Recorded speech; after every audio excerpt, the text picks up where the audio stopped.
नमस्कार दोस्तों, ये हमारा चैनल है सीटू ज्ञान अड्डा। इसमें हम आपको पूरा इतिहास बताएंगे। ये वो क्वेश्चन है जो पेपर में अधिकतर पूछे जाते हैं। जैसे इति धन आ प्लस हास इतिहास का शाब्दिक अर्थ क्या है? तो ऐसा निश्चित रूप से हुआ है, इसलिए ये इतिहास का जन्म है।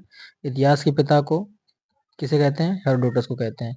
नोट में दे रखा है, अपनी सुविधा हेतु इतिहासकारों ने भारत के प्राचीन इतिहास को 3 भागों में वर्गीकृत किया था। जैसे प्रागैतिहासिक काल, आधि ऐतिहासिक काल और ऐतिहासिक काल।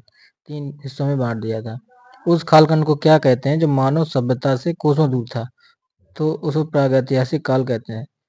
लिखित साधनों के पूर्ण अभाव के कारण प्रागैतिहासिक काल को इतिहास की जानकारी के स्रोत पत्थर के उपकरण, खिलौने एवं मिट्टी के बर्तन हैं। इतिहास के उस कालखंड को क्या कहते हैं जिसकी जानकारी के स्रोत लिखित रूप से उपलब्ध है, परंतु अब तक इतिहासकारों ने पढ़ने में सफल नहीं हो पाए हैं? तो उसे अर्ध ऐतिहासिक काल कहा जाता है। सिंधु एवं वैदिक सभ्यता का अध्ययन हम किस कालखंड में करते हैं?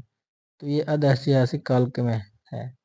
उस कालखंड को क्या कहा जाता है जब मानव अपेक्षाकृत सब हो चुका था और जानकारी के स्रोत रूप से लिखित एवं पठनीय साधन उपलब्ध थे? तो उसे ऐतिहासिक काल कहा गया।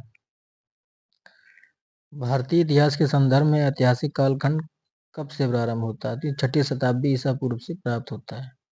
ईसवी पूर्व इसे ईसवी पूर्व को ई.पू लिखा जाता है और ईसवी में अंतर जीसस क्राइस्ट के जन्म से पूर्व की घटनाओं को इतिहास में ईसवी पूर्व यानी ई पूर्व लिखा जाता है और उसके जन्म के बाद की घटनाओं को ईसा पूर्व के बारे में ईसी कहा जाता है।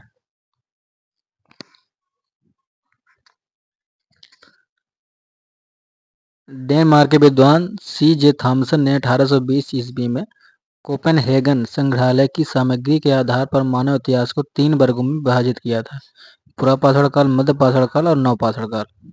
जो पुरापाषाण काल था वो 3 भागों में था। निम्न पुरापाषाण काल जो 25 लाख ईसा पूर्व से 9 लाख ईसा पूर्व था, और मध्य पाषाण काल 9 लाख ईसा पूर्व से 40,000 ईसा पूर्व था, और उच्च पाषाण काल था 40 से 10,000 ईसा पूर्व। अब पुरापाषाण काल के बारे में जानते हैं। निम्न पुरापाषाण काल। चापर, चॉपिंग हैंड एक्स तथा क्लीवर किस काल के प्रमुख उपकरण थे? तो ये निम्न पुरापाषाण काल के थे।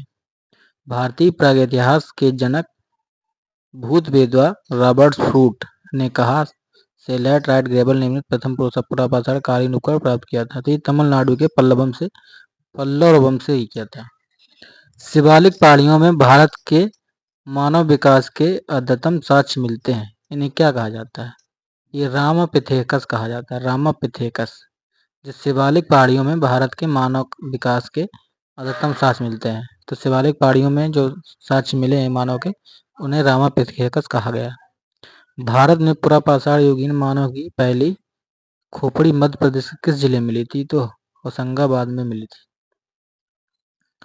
क्या था भारत के पुरापाषाण युगीन मानव की पहली खोपड़ी? तो मानव की पहली खोपड़ी हमें होशंगाबाद से मिली, जो कि मध्य प्रदेश में है। पुरापाषाण काल में मानव की जीविका का मुख्य आधार क्या था? शिकार था। उस समय आदमी शिकार ही करता था और तो कुछ था नहीं उस टाइम पे। किस काल में मानव को आग का ज्ञान था परंतु उसके प्रयोग से वंचित था? ये निम्न पुरापाषाण काल में है। निम्न पुरापाषाण काल में आग के बारे में जानता था बट उसका यूज नहीं कर पाता था। अब आता मध्य पाषाण काल। मध्य पाषाण काल में कैसे उपकरणों की प्रधानता थी? तो फलक आधारित थी।